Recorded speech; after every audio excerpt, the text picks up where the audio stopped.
So for this project, you have to use your notes and everything you know about stars and the data tables from that star in a box worksheet, the life cycle of stars worksheet.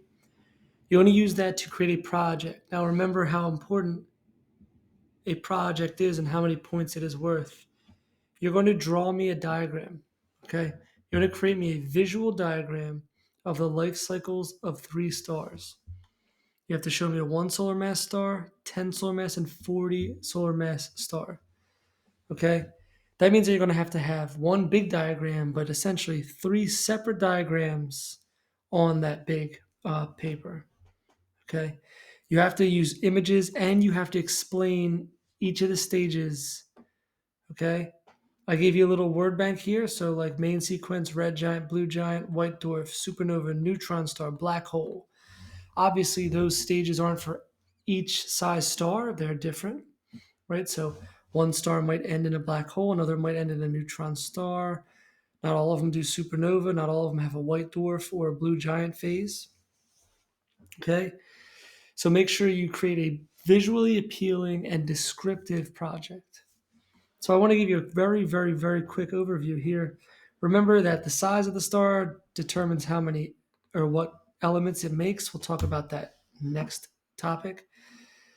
But all stars start from a stellar nebula. So your diagram should really start here. You could actually have one huge stellar nebula and three separate, life cycles coming out of it, or just three separate stellar nebula with their own life cycles.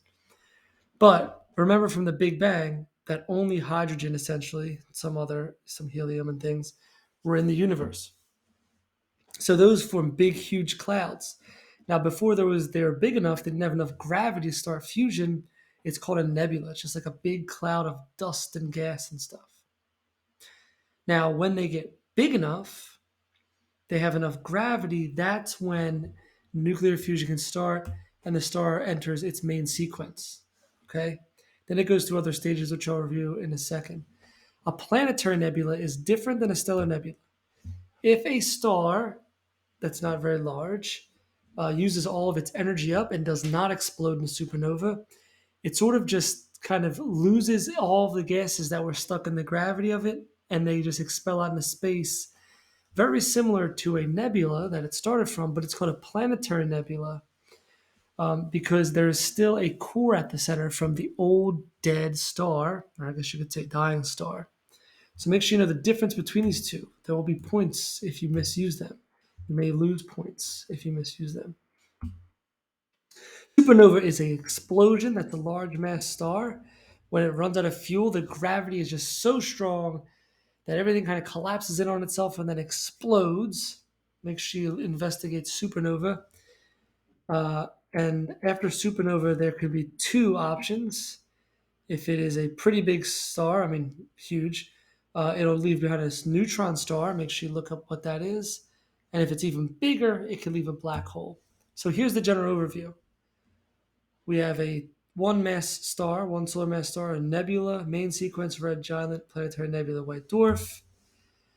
10x, stellar nebula, main sequence, red giant, supernova, and a neutron star, and then a stellar nebula, main sequence, red giant, blue giant, supernova, black hole for the biggest of them. I'm just showing you this as a general overview, right? You be unique how you do it. Remember, I don't want to just see big colored spheres.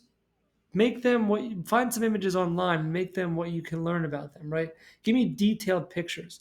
Also, what's missing from these are explanations of what happens at each of these stages. So make sure you read the directions carefully and get to work.